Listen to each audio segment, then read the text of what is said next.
Haddii aynu eegno iyadoo dalka Ukraine uu dagaal ka soconayo wax ka badan 2 bilood iyo 75 maalin, ayaa haddana dagaalku weli sii kululaanayaa iyadoo Ruushkana uu dhul hor la sii weerarayo, Ukraine ay hubka Ruushka ay ka cabanayso.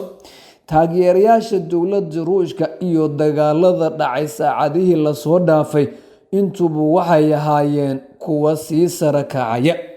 Laakiin dagaalka Ukraine adduunyada oo dhan ayuu ka haystaa shaashadaha hore.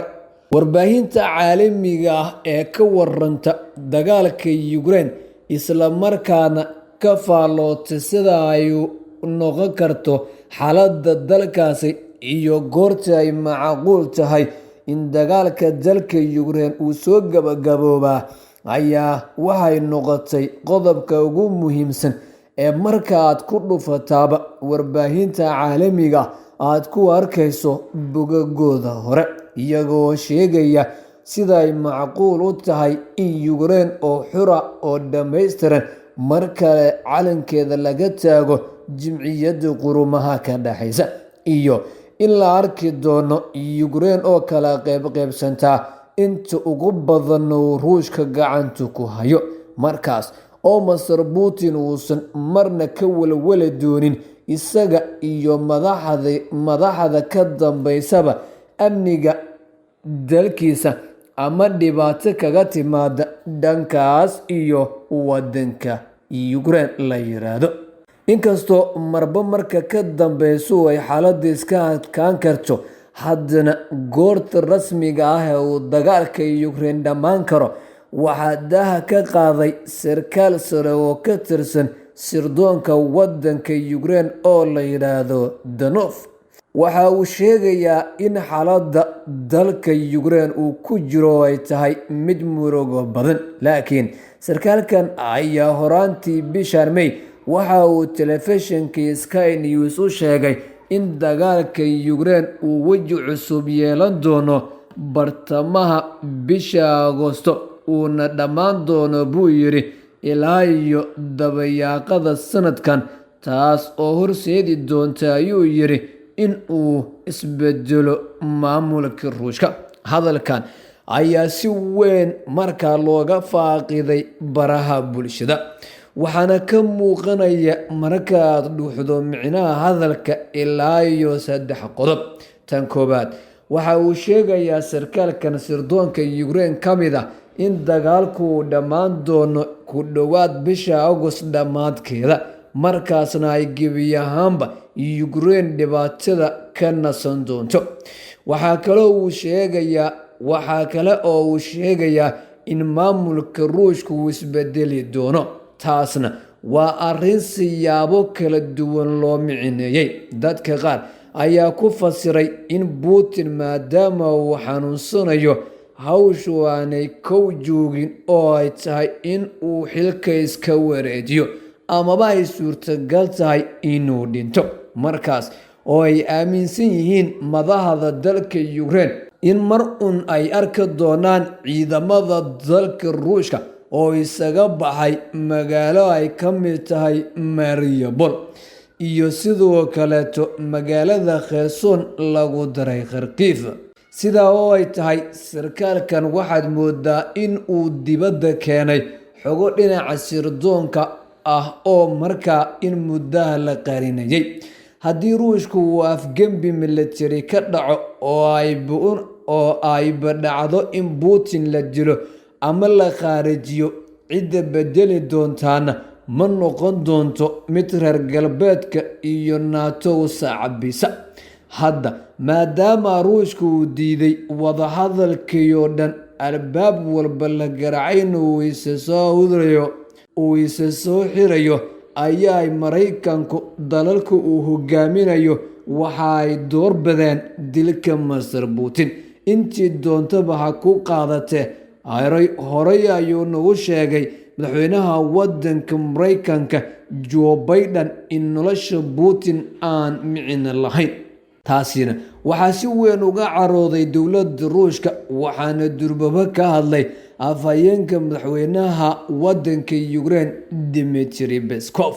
Haddii sida la sheegayo ay dhab tahay oo dagaalku uu soo gabagaboobo bisha Agoosto, taasi waxaaba ay noqon lahayd war farxad leh oo ku saabsan in daliidyowga caalamka ay wax weyn ka bartaan dagaalka dalka Ukraine, duulaanada lagu qaado dalalka kalena ay daaqada ka baxaan.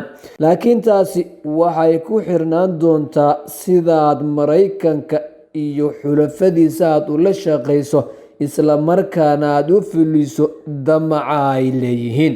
Haddiiba dagaalku uu dhammaanayo bisha Agoosto, isla markaana ay og yihiin sirdoonka dowladda Ukraine, taasi waaba faa'iido soo degdegaysa. Laakiin waxaa durbabay iyaguna dhankooda ururinaya xogo aad u muhiim ah oo iyaguna quseeya marka xaaladda dagaalka dalka Ukraine iyo cid walba waxa uu qarsoon.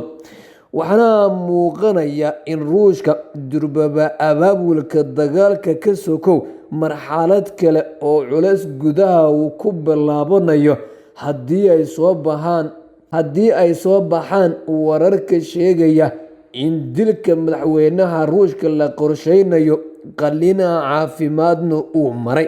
Laakiin waxaa xusid mudan in 9kii bishan May aan ku jirno 2022, maalin ku weyn ciidamada dalka Ruushka, lagu arkay madaxweynaha waddanka Ruushka Vladimir Putin isaga oo dhagax dhigaya goobaha taariikhiga ah. Taasina waxay muujisay in Putin uu yahay mid taama caafimaadkiisa. Tiro dhowr mar oo si dhif naadir ah uu warbaahinta qaar ula hadlay ayuu Putin waxa uu sheegay in hadalkiisu uu ujeedo leeyahay, taas oo malahayga uu ka wado ciddii fahantaana waan fahmi karaa, kuway daandaansanayana tuxsiga ma duulin karaan. Dhammaanba aqalka Kremlin-ka ee uu hogaaminayo Putin, afhayeenkana uu ka yahay Dmitry Peskov, marna laguma soo hadal qaadin warkan ay daabaceen NDTV iyo sidoo kaleeto wargeyska New York Post la yiraahdo. Iyaguna waxa ay soo xiganayaan in xubno muhiim ah oo ka tirsan waddanka Ruushka ay xogta la wadaageen. Waxaa kaloo la isku dayayaa in afgembigu ka dhaco waddanka Ruushka. Hadalkaasi waxaa horey u sheegay madaxweynaha waddanka Maraykanka Joe Biden oo xilligaasi ka hadlayay khudbadna ka jeedinayay dalka Poland. Waxaana uu si daahsooni ay ku jirto u sheegay in sirdoonka waddanka Maraykanka ay ku fooraraan dilka madaxweyne Putin. Bishii March, madaxweynaha